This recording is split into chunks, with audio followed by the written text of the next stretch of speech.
Bonjour à tous, bienvenue dans Carni Couple 8. Salut ma chérie. Bonjour, mon chéri. On a fait une grosse pause en août, on n'a pas fait grand-chose, on reprend aujourd'hui? Ouais, allez, Ouais, c'est la c'est rentrée. parti? Oui. Allez. On va commencer par les TikTok? Ouais. Ok.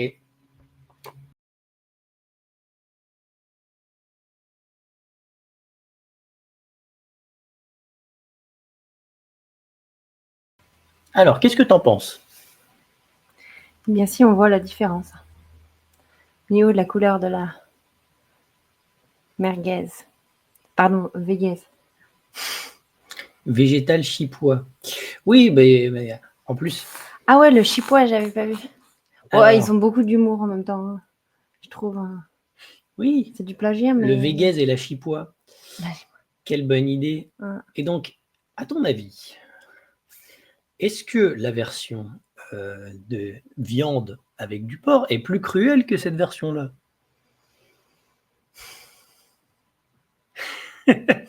Ça me laisse sans voix. Tu connais déjà ma réponse. Ça va pas plaire à notre public vegan. Oui, bah oui. Ah oui, effectivement, Oui. on peut en On y discuter. reviendra après, parce que c'est bien de répondre. Et puis en plus, c'est bien, tu as ouvert le dialogue. Oui, on peut en discuter. C'est un peu comme si on faisait de la provocation. Je ne sais pas si... Non, moi je ne fais pas de On est un peu provocation. narquois. Moi je veux, Non, oui. moi je veux bien débattre avec les véganes sur l'aspect éthique d'être vegan ou pas. Après, sur un aspect santé, effectivement, moi je suis convaincu, ayant été végétarien, moi je suis convaincu que le régime carnivore est bien meilleur que le régime vegan. Mais il y a des gens, évidemment, qui viennent me dire que ce n'est pas vrai, bien évidemment, puisque ils mangent vegan sûrement depuis, je sais pas, 3-4 ans, j'en sais rien. Au début, vegan, si tu passes d'un régime ultra transformé à un régime vegan, probablement que tu as des points positifs non négligeables. Le gros problème, ça se situe à moyen terme et à long terme. Le problème, ça se situe à 5 ans, 6 ans, 10 ans, là, tu commences à avoir des vrais problèmes, tu as les dents qui tombent, mais c'est normal, parce que c'est ton corps qui se purifie, et tes dents, elles sont évidemment... Tout va bien. Elles sont évidemment des parties toxiques de ton corps, il faut les éliminer. On est bien d'accord. Ouais, il faut absolument que ça pourrisse, il faut que ça tombe, voilà, c'est normal. Puisqu'on a eu des témoignages comme ça. C'est pour mieux repousser. C'est comme les dents de lait, en fait. Voilà, c'est ça. Ça tombe pour laisser Après, plus de place. tu auras des dents véganes. Voilà, ce sera des dents véganes. On va les remplacer par des belles dents en or qui est qui est un matériau végétal. Un matériel noble. Ah oui, voilà, c'est ça, un matériel végétal, oui, c'est ça. C'est ça. Bon, alors voilà, faute de manger des animaux, on aura des minéraux dans la bouche. Voilà, c'est pas si mal. Des minéraux rares. Alors, mais écoute. Ah, bah attends, après, il faut croquer dans les légumes avec tes dents en or. Hein. C'est pas si évident que ça.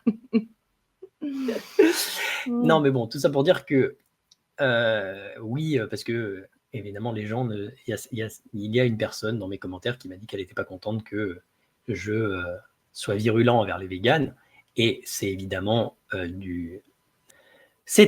en corrélation avec les algorithmes YouTube, puisque je fais en sorte d'être virulent exprès pour que YouTube me montre à des véganes et qu'ils ne soient pas contents, justement.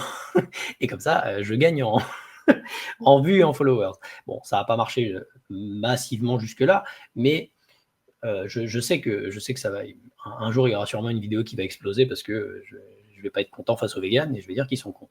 Mais bon, je sais évidemment que les véganes ont quand même un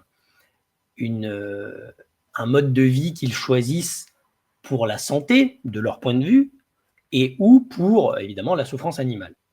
Sauf qu'évidemment, alors moi, encore une fois, là on parle...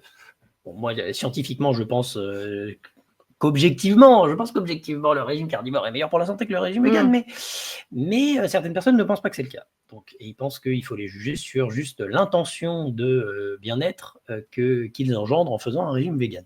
Et c'est comme le Lion Diet, qui est aussi assez extrême, mais qui peut aider dans certaines circonstances, comme Michael Peterson, qui pouvait vraiment rien manger et qui du coup a trouvé de réconfort dans ce régime. Mais sinon, si tout va bien, si on n'a pas de gros problèmes de santé, comme par moi, que de la viande, c'est comme le vegan, bannir tout ce qui est farine, œufs, oui, voilà, lait, tout ça. Enfin, là, ils vont avoir des gros problèmes. carences au final de manger vraiment une catégorie d'aliments. Moi, même en étant végétarien, j'avais pas arrêté les œufs, j'avais pas arrêté le lait. Voilà, j'avais quand même. Oui, tu n'as jamais été vegan. Non, j'ai jamais été vegan. J'ai été végétarien. Ouais. Donc, je ne mangeais juste plus d'animaux. Malgré ça, j'avais quand même une sacrée déprime, mais j'étais quand même pas si bien que ça. Après, pour contrebalancer ça, là, on est en train de découvrir des nouvelles choses. Je ne sais pas si je t'en ai parlé ou pas, mais j'en ai parlé à des gens à la salle. J'ai regardé un podcast il n'y a pas si longtemps avec le docteur Cyws, C-Y-W-S, qui faisait une interview avec Ken Berry, donc le carnivore américain habituel, et où il discutait de la suppression de l'insuline, qui est un truc qu'on a découvert récemment, et c'est là où je vais donner raison à Jean-Christophe, parce que Jean-Christophe, lui, il a toujours fait un régime carnivore avec des produits laitiers. Et d'ailleurs, il se bat bec et ongle pour garder ses produits laitiers, même si les gens lui disent c'est pas cétogène, et c'est vrai. Mais effectivement, lorsque ça fait plusieurs années que l'on fait le régime carnivore, moi ça fait 2 ans, toi ça fait 1 an et demi, on peut commencer à avoir ce qu'on appelle la suppression de l'insuline, surtout si on ne mange pas de produits laitiers. Mais nous, ça va, nous, on mange des produits laitiers un peu quand même. Parce que l'insuline dans le corps n'a plus rien à faire. Et ça commence à poser des problèmes. Alors attends, je vais poser le cadre, hein. Il y a plusieurs éléments, mais quand l'insuline n'est plus là, ça pose problème au niveau de la régénération, parce que l'inflammation, ça sert quand même à régénérer. Donc au niveau des dommages, au niveau des muscles, au niveau de la réparation, etc., ça peut poser problème qu'il y ait 0 ou très peu d'insuline, ou une insuline un peu trop basse. Et au-delà de ça, et ce qui a été découvert récemment et qui est très intéressant, c'est que ce n'est pas le taux de glucose en lui-même qui fait en sorte que l'insuline augmente dans votre sang, c'est spécifiquement de manger des glucides qui sont convertis en glucose dans le sang. C'est-à-dire que lorsque c'est la néoglucogénèse, donc le processus qui transforme des protéines en glucose pour avoir le glucose minimum dans le sang dont on a besoin pour certains organes, parce que certains organes ne peuvent pas se nourrir de cétone, et lorsqu'on fait de la néoglucogénèse exclusivement, donc c'est-à-dire on mange aucun glucide et on mange que des protéines, et le glucose qui nous manque est créé à partir des protéines, on n'a pas de pic d'insuline lorsqu'il n'y a que de la néoglucogénèse. Quand on ne mange pas de glucides qui sont convertis en glucose, quand on ne mange vraiment que des protéines qui sont converties en glucose, le pic d'insuline est moins haut que le pic de glucose. Et donc, du coup, ça peut être embêtant pour plusieurs choses. Déjà, c'est parce que ça crée plus de glycation. Donc, c'est emmerdant. Parce que l'insuline, elle enlève le glucose qui est en trop dans ton sang. Et donc, du coup, si tu as un petit pic de glucose face à la néoglucogénèse et que l'insuline n'est pas assez haute pour déblayer le sucre qui est généré par la néoglucogénèse, du coup, ça peut créer plus de dégâts que de prendre un peu de sucre sous forme de lactose ou de miel, parce que c'est des glucides carnivores. Ça peut créer plus de problèmes que de manger 0 glucides. Ok. Voilà. Alors, attention, un régime carnivore sans glucides est très bon si vous avez du surpoids et que vous voulez faire surtout du soin. Bon, alors là, c'est ma croyance. En fait, j'en sais rien. Je pars totalement en tangente. Je pense que le régime carnivore, il est très bien pour soigner en mode cétogène, c'est-à-dire que vraiment, on limite beaucoup les pics d'insuline. Mais après, on peut peut-être faire un low carb. Il n'y a peut-être pas besoin de faire un insuline maximal.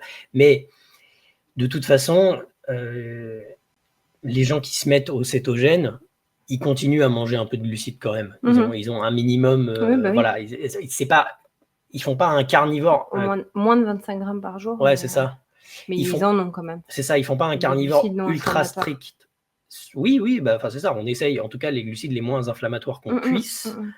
D'ailleurs, moi, je suis en train de m'intéresser au lait cru en ce moment parce que le lait cru, là, j'en ai commandé, je vais essayer. Parce que, évidemment, le lait cru par rapport au lait pasteurisé, il y a une bactérie qui s'appelle la lactase, je crois, de mémoire, et qui permet à votre corps de métaboliser le lactose bien plus facilement. Et du coup, ça fait en sorte que même les gens qui sont intolérants au lactose, ils peuvent boire du lait cru parce qu'il y a les enzymes déjà pour digérer le lactose à l'intérieur du lait cru. Alors que le lait pasteurisé, ça détruit le lactase.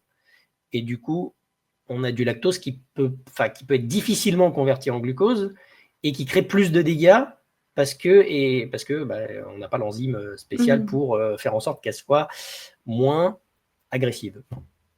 Voilà. Okay. C'est mes découvertes récentes. Bon, tout ça, c'est encore des balbutiements. Là, je vous tiens au courant parce que c'est vraiment une vidéo ultra récente que j'ai vue il n'y a même pas une semaine. Hein, c'est vraiment. À creuser, ouais. Ouais, on est vraiment en train de creuser le sujet. Alors, moi, je vais le creuser de façon personnelle parce que je vais intégrer du lait cru à mon alimentation. Je vais intégrer un peu de miel aussi. Voilà, parce que moi, personnellement, nous deux, on n'est pas trop en surpoids. Donc, on essaye de voir. Et d'après ce qu'on peut voir là, du peu qu'on a essayé 2-3 jours, ça a l'air de remonter un peu mon énergie, moi, personnellement, et je crois que toi aussi. Et j'ai un meilleur sommeil. J'ai pas pris, moi, encore du lait cru. Non, mais j'ai pas encore du lait cru. Effectivement, j'ai acheté du kéfir. Kéfir. Mais c'est du comme déjà au lait cru. De lait pasteurisé. Non, c'est un lait pasteurisé. Ah, okay. C'est pas grave. Bon, bref. Oui, non, j'avais mal lu l'étiquette. Je croyais qu'il était au lait cru. En fait, il est au lait pasteurisé. Dommage. Mais j'ai la version remasterisée. Mais on s'est remis au lait de chèvre pasteurisé, du coup, parce qu'on n'a pas trouvé encore les crus. Et il est vraiment bien. Et on s'est remis au miel et ça a l'air d'être quand même bénéfique. Voilà. Je pense que, en tout cas, moi, je passe des meilleures nuits. J'ai l'impression que toi aussi. Oui, au niveau du confort digestif. Voilà. C'est beaucoup mieux. Donc, si vous avez quelques problèmes de sommeil, ajoutez un peu de miel et de lait cru si vous avez, sinon lait de chèvre pasteurisé, même si c'est pas optimal, mais voilà, ce sera plus proche pour vous. Ça peut être une bonne idée. Voilà, on fait des tests et alors d'ailleurs, voilà, si vous voulez les quantités, parce que du coup, on essaye d'être un peu précis, on prend à peu près 25 centilitres de lait de chèvre par jour et alors par contre le miel je le calcule pas, je l'ai vraiment fait à l'œil, donc une cuillère à soupe à peu près, c'est à peu près ça. Voilà, donc ça fait des petits glucides, du coup ça donne quelque chose à faire à votre insuline, vous ferez pas d'insulinosuppression. Après c'est vraiment pour les carnivores qui font ça depuis très très longtemps, hein, parce que même nous, en vrai, on n'avait pas une grosse insulinosuppression.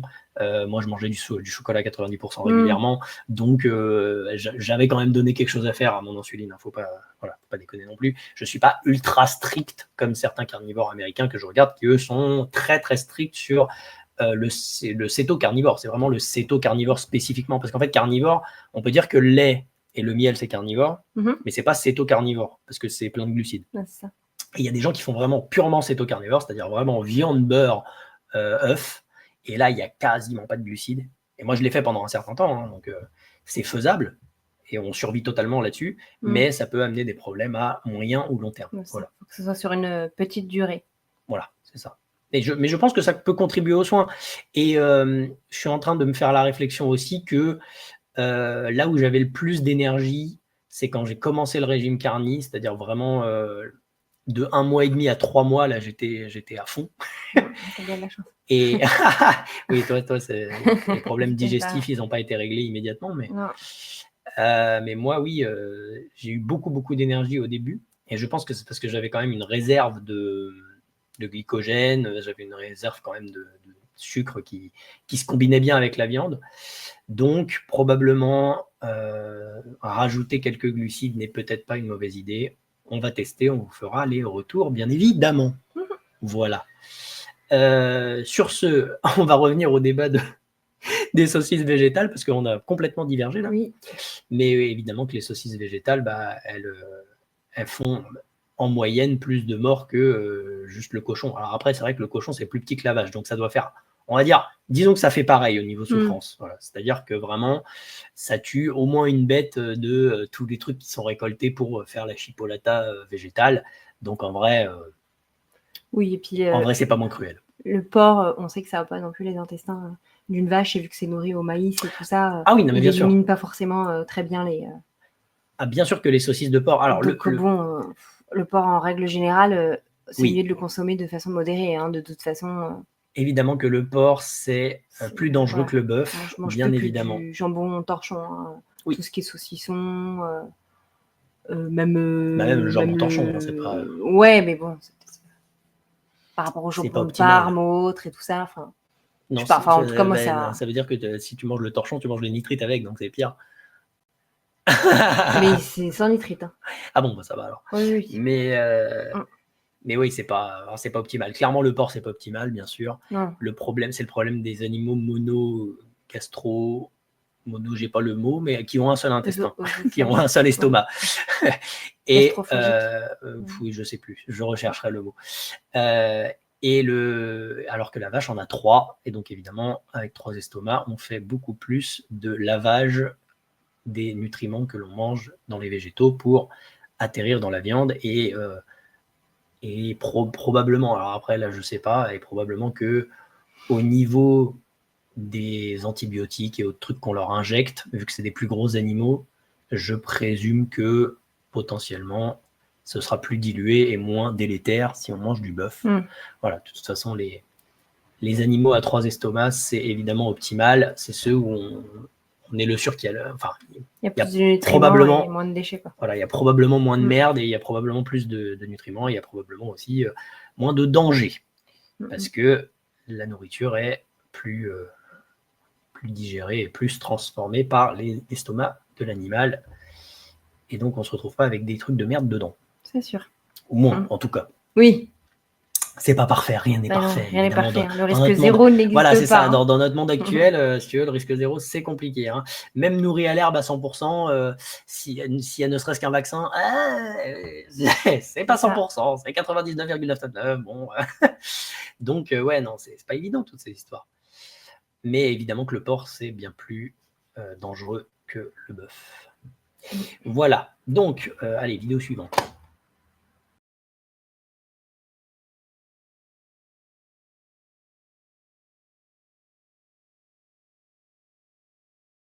Voilà.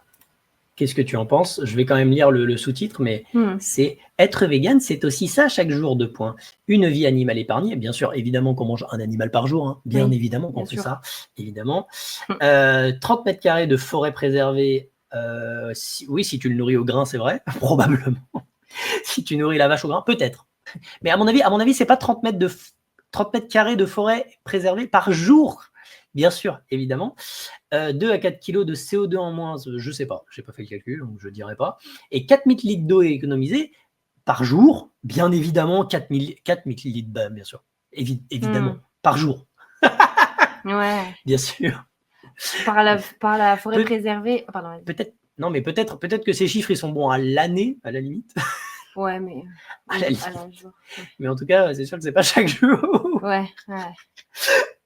Et puis, évidemment, être vegan, ce n'est pas tuer des animaux dans les champs. Oui. Forêt préservée, en fait, c'est parce que il n'y a plus d'herbe qui est broutée, c'est ça ou... Non, la forêt préservée, c'est à cause de... ils sont obligés d'enlever les forêts pour faire des champs. Ah oui, la déforestation. Oui, la déforestation. Les arbres, oui, c'est ça. Ouais. Et puis probablement aussi pour faire du fertilisant, c'est du charbon de bois pour les sols. En tout cas, on peut faire en tout cas, il y a un truc qui s'appelle la terra preta, c'est mettre du charbon dans les sols pour les renourrir. Et donc le charbon, ça se fait avec des arbres, hein, c'est du bois. En attendant, autre que pour faire du prêt, on n'a pas comme les arbres, par exemple, pour faire des maisons. Donc, Non, on fait très peu de maisons en bois aujourd'hui. C'est quasiment tous du béton. Au Canada, il y a encore beaucoup de maisons en bois. Ah bah peut-être, mais là c'est pas de ça dont elle parle. Là, elle parle vraiment spécifiquement pour l'élevage. Par rapport. Mais c'est pas être vegan. Si elle vit dans une maison en bois, être vegan, ça va pas sauver la forêt qui a été dévastée pour faire sa maison. Ça va pas changer grand-chose. Mais encore une fois, des chiffres exagérés et évidemment, on ne compte pas tous les animaux tués dans les champs pour faire tous les produits véganes, bien évidemment. Voilà. Donc, toujours l'argument éthique qu'on pense être le meilleur. Moi, je pense toujours pas. Et puis, évidemment que... Et vous savez quoi, moi, je tue sûrement moins d'animaux que les véganes qui ont une voiture. J'ai pas de voiture, donc je tue pas 7 insectes toutes les 50 km. On peut débattre. Une moissonneuse batteuse pour aller au travail, en plus, puisque tu es à domicile en télétravail. Oui, en plus, je suis en télétravail, c'est transport à prendre. Ah non, mais attends. Et puis la moissonneuse de bateau danoisie. J'utilise de l'électricité, attends, c'est polluant. Hein. Attends, je ne suis pas tout blanc non plus. Et puis je tue une vache par an, du coup, pas tout blanc. Non, mais c'est vrai, mais je veux dire, il faut faire la paix avec ça aussi. Moi c'est ça le truc que je veux dire, c'est que on met cette étiquette éthique, il faut être le plus éthique possible parce que tu es le plus gentil possible si tu tues le moins d'animaux possible, etc. Bon, déjà, le régime carnivore, je pense pas que ça tue plus qu'un régime vegan, premièrement. Et en fait, après, c'est juste l'histoire anthropologique. Alors, les gens débattent. D'ailleurs, j'ai eu un débat avec ma mère là-dessus. Les gens débattent que tuer un animal qui est proche de l'humain crée plus de souffrance que tuer un animal qui est dans un champ ou que c'est un insecte. Parce qu'effectivement, comme l'humain n'a pas d'empathie envers l'insecte qui s'est éclaté contre sa vitre, ça crée moins de souffrance. Alors que, effectivement, il y a cet argument les gens qui travaillent dans les abattoirs, ça leur fait une santé mentale horrible, parce que le fait de tuer des animaux proches de l'humain, qui auraient des sentiments proches de l'humain, c'est bien plus délétère à la santé mentale d'un être humain que d'éclater un moustique sur une vitre. Oui. Après, est-ce qu'on peut quantifier la souffrance de cet insecte qui se pète sur une vitre face à une vache tuée et un agriculteur et un mec en abattoir dont la santé mentale est complètement pétée? Bon, l'argument, c'est que les gens qui travaillent en abattoir, évidemment, c'est pas drôle, hein, je dis pas que c'est drôle, mais est-ce que leur vie vaut plus que un insecte? Et d'ailleurs, il y a eu un argument comme ça que j'ai vu sur ma page YouTube qui dit oui, alors si on suit ta logique qu'une vie en vaut une autre, et effectivement c'est vrai, alors la vie d'un insecte vaut plus que la vie d'un humain. Et oui, c'est pareil dans le fond. Et de toute façon, le fait de vivre, tout simplement, on ne peut pas vivre sans tuer, de toute façon. Et tous les êtres sans exception, hein. Même le moustique, il va réussir à tuer un humain de temps en temps avec une maladie à la con, même n'importe quel animal va tuer un autre animal parce qu'il le bouffe ou parce qu'il y a un problème ou parce que, enfin, n'importe. C'est la loi de la nature. Oui, ou deux œufs l'un à côté de l'autre avec un fœtus qui prend les nutriments de l'autre fœtus d'à côté et il va buter le fœtus d'à côté. Non mais oui, faut être réaliste sur la question. Donc, ouais, non, c'est sûr. Donc oui, alors c'est sûr, je vais pas sacrifier mon enfant parce que voilà, c'est mon enfant. Je vais pas sacrifier mon enfant pour sauver un insecte, ok? C'est la loi de la nature, c'est-à-dire que les espèces se protègent entre elles, c'est-à-dire quand tu es de la même espèce, tu es censé vouloir la continuité de ton espèce, et si tu veux la continuité de ton espèce, tu protèges ton espèce. Voilà. Et qui plus est, et après en prenant l'autre argument que j'aime bien, que j'ai donné la dernière fois, qui est tu offres la vie d'une vache. Alors imaginons qu'on la batte à un tiers de sa vie, mais tu lui offres une vie où elle a zéro stress, où elle vit dans les champs, avec ses parents, avec un cercle social abondant, avec tout ce dont elle a besoin, et effectivement, tu la tues à 30 ans, tu lui as offert 30 ans de vie qui sont quand même sympathiques. Enfin, 30 ans, je fais un parallèle avec la vie humaine, hein, parce qu'en gros, ce serait 30 ans de vie humaine, mais pour une vache, je ne sais plus combien c'est 1 ou 2 ans, et elles peuvent vivre jusqu'à 7-8 ans, un truc comme ça. Donc, le parallèle, ce serait 30 ans de vie humaine. Et mais tu as au moins offert 30 ans de vie à un être qui est quand même vachement confortable et sympathique.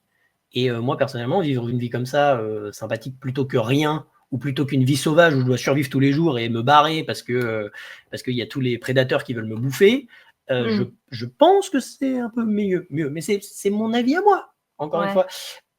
Moi, je considère que les conditions de vie, alors encore une fois, pas les conditions de mort, hein, c'est sûr que l'abattage, c'est pas drôle, ok. Mais vivre 30 ans de ta vie dans une condition de vie confortable, quasiment parfaite pour ton développement, et souffrir, alors soyons... dans le meilleur des mondes, j'aimerais bien que les vaches ne souffrent pas quand elles meurent. J'aimerais bien que l'abattage se fasse très rapidement, très simplement, qu'il n'y ait pas de stress et que ce soit très bien. Évidemment, on n'est pas dans le meilleur des mondes, mais j'espère qu'un jour on en arrivera là. Mais bon, donc imaginons que ce soit 10 minutes de souffrance à la fin de la vie. c'est 10 minutes de souffrance pour 30 ans de vie confortable quand même. C'est rien du tout. Ou même 2 ans. Moi, je trouve que ça se vaut. Moi, je trouve que ça va. En plus, bon, alors après, si on croit à la réincarnation, si on croit à l'âme, tout ça, etc., ta vie, elle a eu un sens, quoi. Voilà. C'est vrai. Voilà. Tu t'es choyé que tu as souffert, quoi. Et en plus, effectivement, t'as beaucoup plus été choyé que tu as souffert. Ça, c'est sûr. Quand on voit les agriculteurs, vraiment, ils aiment leurs bêtes. Il n'y a pas de souci là-dessus. Alors évidemment, à la fin, il faut s'en séparer. Mais s'il n'y avait pas tout ce microcosme de l'élevage, il n'y aurait pas de vie. Parce que les veaux ne naîtraient pas, ou ils naîtraient sauvages, voire même, à mon avis, les vaches finiraient par se faire décimer par tous les prédateurs. À mon avis, si on laissait toutes les vaches en liberté, à mon avis, je pense qu'il en resterait, au bout de, 100 ans, 200 ans, je pense qu'il n'en resterait plus, tout simplement, parce que c'est pas des animaux, ils sont plus sauvages maintenant. Donc ça, puis j'ai envie de dire, les véganes disent qu'effectivement, la vache ne meurt pas de sa vie mort naturelle, puisqu'elle est tuée par la main de l'homme. Mais j'ai envie de dire, la plupart du temps, si t'es vegan ou végétarien et que t'es en carence ou autre, t'as pas une bonne hygiène de vie, tu meurs pas non plus de ta mort naturelle, puisque tu peux avoir des cancers, ce genre de choses. Donc, oui, là c'est l'argument santé, mais mais les véganes, pour une raison éthique, te diraient c'est pas grave, je préfère mourir d'un cancer que de tuer un bœuf. Ok, bon. ça se vaut comme perspective. Le cancer n'est pas humain, c'est aussi pour ça. On n'est pas proche de l'humain, donc. Moi, je préfère faire plus de bien à l'espèce humaine et offrir des années de vie confortables à des bœufs, plutôt que de leur éviter 10 minutes de souffrance qui, de toute façon, ils vont vivre, parce que si tu les relâches dans la nature, tués par un prédateur, à mon avis, ce sera plutôt 5 ou 6 heures d'agonie avec je sais pas, des trucs horribles, en fait. Bon, bref. Oui, ouais. Donc, en fait, tu leur économises 5h30 de souffrance en les tuant en 10 minutes, finalement. Ouais, non, c'est sûr. Donc, bref, voilà. Je trouve que l'argument n'est pas bon. Mais bon, voilà. Moi, je suis prêt à en débattre. Si les gens ils veulent venir en débattre, il n'y a pas de souci. Je prends. Moi, ça me fait du contenu, je suis très content. Quoi? On dirait que tu veux juste faire le buzz. Faut être honnête. On dirait que tu veux juste faire le buzz au lieu d'avoir une rencontre intelligente avec eux. Ah non, mais j'essaierai d'être le plus... et d'essayer de comprendre leur point de vue, chérie. Mais j'essaierai d'être le plus respectueux possible. Je te dis, j'ai des débats avec ma mère qui est végétarienne. Oui, je sais bien. Mais de faire ça me donne du contenu et le buzz, on n'a pas l'impression, on a juste l'impression que tu fais plus de vie, tu as plus de contenu pour gagner ta vie, mais que c'est pas réellement un échange à cœur ouvert. Non, mais je veux... Non, mais il n'y a pas de souci. J'ai juste dit que... de réconcilier... J'ai juste dit que ça m'arrange. Mais je considère que les véganes ne font pas le bien, en fait. C'est ça, surtout mon problème. Moi, je ne veux pas antagoniser spécialement les véganes, et je leur accorde tout à fait qu'ils sont supérieurs à la plupart des gens qui mangent bêtement sans s'en soucier et qui n'ont aucune conscience de manger hyper transformé, de bousiller leur corps. Oui, non, mais bien sûr, il n'y a pas de souci. Les véganes sont supérieurs à eux. Ok, il n'y a pas de souci.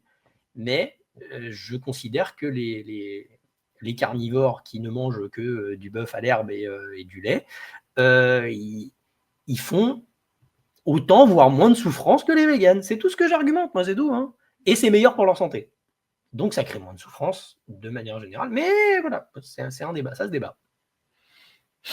Voilà. Et j'en débat, je vous dis, j'en ai débattu avec ma mère qui est végétarienne et qui est plutôt très intelligente et très forte en débat.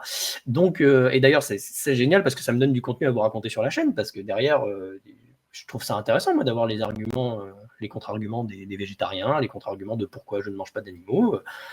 Pas de souci, je suis prêt à entendre ça, je respecte ça, et je respecte les véganes qui ont au moins fait le pas de se dire je fais quelque chose pour ma santé qui est un peu mieux que manger hyper transformé sans réfléchir à ce que j'achète et à manger des gâteaux de supermarché. Bien évidemment, il n'y a pas de souci. Alors là, j'accorde ça 1000%, pas de souci. Voilà. Dernière vidéo ? Ouais. Je blablote beaucoup là.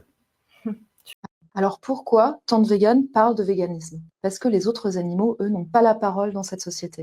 Nous devons être leur voix. Le véganisme, c'est un mouvement de justice sociale. C'est pas un style de vie, une mode ou une identité, c'est juste une question de justice. Alors de quel côté de l'histoire te tiendras-tu? Vas-tu continuer à faire envoyer les animaux à l'abattoir ou vas-tu choisir la justice? Alors, qu'est-ce que tu en penses? Est-ce que le véganisme, c'est la justice? Si on voit au niveau d'une vie, effectivement, ils ne tuent pas d'animaux. Donc, quelque part, oui, ils sont pour la vie humaine, ils sont pour... Mais après, la Pour justice... Non, ils sont pour toutes les vies, mais par contre ça allait plutôt que, encore une fois, plutôt que d'offrir la vie à... Bon, alors c'est sûr, les poulets en batterie, c'est pas drôle, hein, mais... Non, plutôt que de détruire des vies de poulets, plutôt que de donner des vies de poulets. Alors, je préférerais que les poulets soient élevés, évidemment, dans des champs et que ce soit... Voilà, bien sûr que les élever en batterie, c'est pas très drôle. C'est sûr que là, on n'est pas dans un truc optimal comme avec la vache nourrie à l'herbe, bien évidemment. Oui, puis le gavage des oies aussi. Bien sûr, mais je ne suis pas pour ça. Moi, je suis pour l'élevage éthique. Mais... je ne pense pas que être végane, c'est plus juste que d'être carnivore, parce que bon, déjà parce que tu ruines ta santé pour faire ça, voilà. Déjà, il y a de la souffrance humaine qui est générée, et deuxièmement, tu n'offres pas la vie à des espèces qui pourraient avoir une belle vie. Alors, je préfère évidemment l'élevage éthique, bien évidemment. Je n'aime pas l'élevage de batterie, je n'aime pas l'élevage de grande superficie, je n'aime pas qu'on optimise et qu'on foute tous les animaux dans des cages ridicule, bien évidemment, mais je trouve pas que ce soit plus juste que le carnivorisme. Alors, plus juste que les omnivores, il n'y a pas de souci. Hein. Encore une fois, plus juste que les omnivores qui ne font pas attention à ce qu'ils mangent et qui achètent des conneries de supermarché, il n'y a pas de souci. Ok, oui. Pas de problème. Je ne débat pas là-dessus. Vous avez raison, mais plus juste que les carnivores qui font attention à ce qu'ils mangent et qui essayent. Alors, moi, j'essaie de respecter les animaux que je mange. Je pense pas. Voilà, je pense pas. Je pense que on tue autant de vies en étant vegan, voire plus, qu'en étant carnivore. Voilà. Les deux font la justice, hein, mais à leur manière. Oui.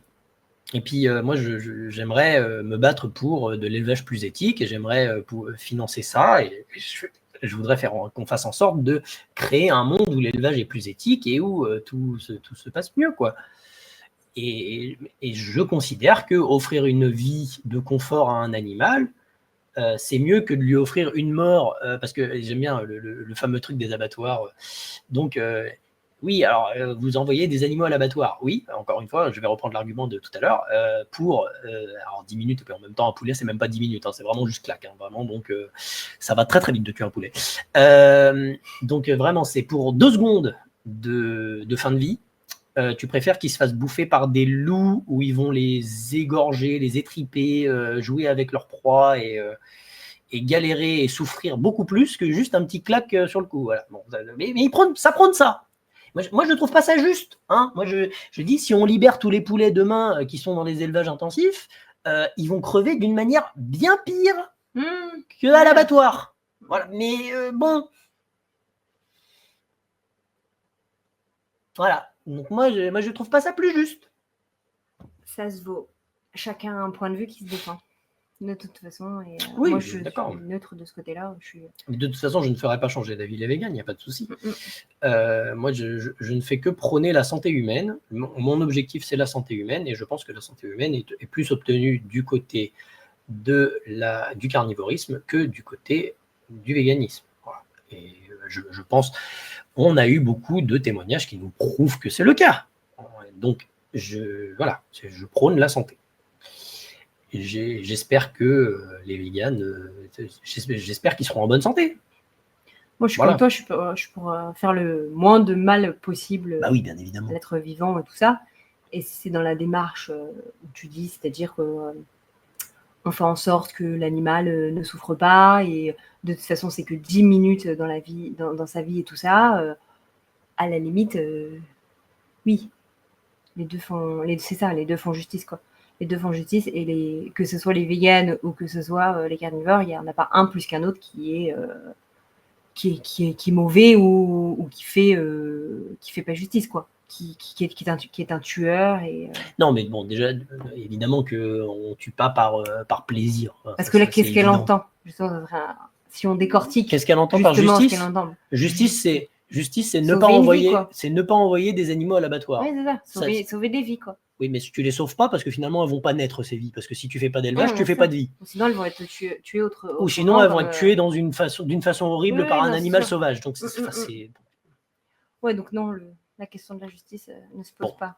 Moi je suis pour l'élevage éthique. Évidemment, pas les poulets en batterie. Ça oui, ça, on est d'accord. Mais effectivement, parce que là, tu leur offres une vie qui est quand même pas terrible. Ça faut avouer. Bon. En imaginant qu'il y a une âme dans un poulet, effectivement, c'est pas ouf de venir vivre. Je sais pas combien de temps ça mûrit un poulet, c'est pas très long à mon avis, je crois que c'est 2-3 mois, mais bon, c'est sûr qu'une vie de poulet en batterie, ça doit pas être drôle. Ça, je conçois. Et ça, oui, je préférerais que ce soit pas le cas.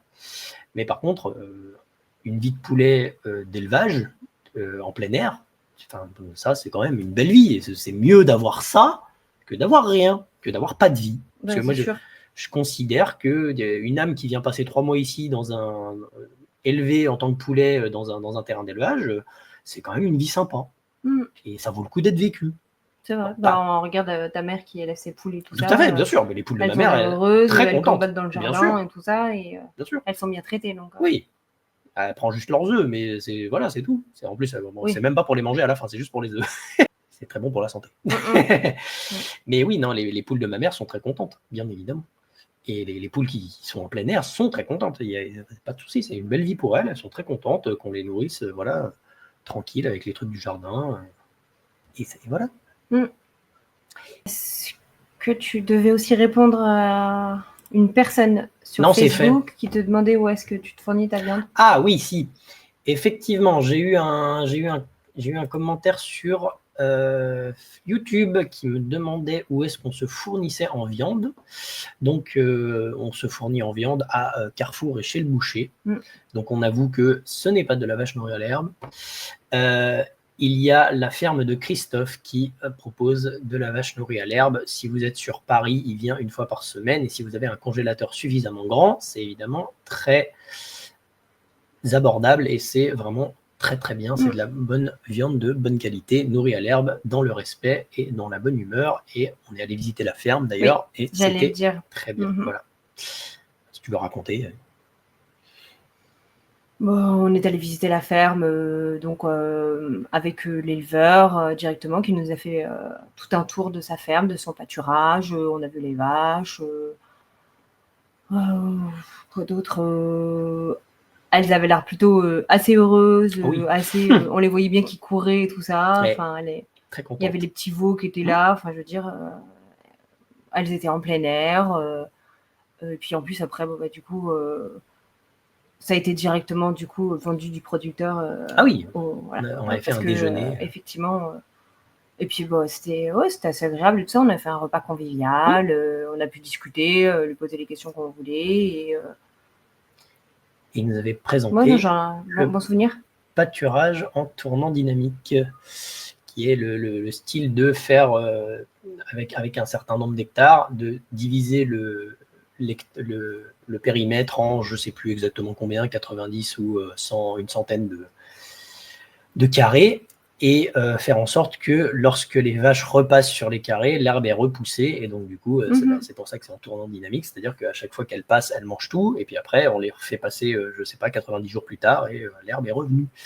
Voilà. Et puis on a bien vu qu'effectivement, c'était nourri à l'herbe, mais pas au grain.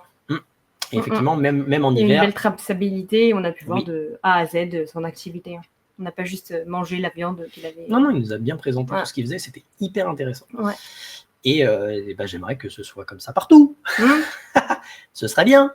C'est ça. Et en plus, mais le pire, c'est qu'il ne vend pas la viande beaucoup plus chère qu'ailleurs. C'est ça le pire.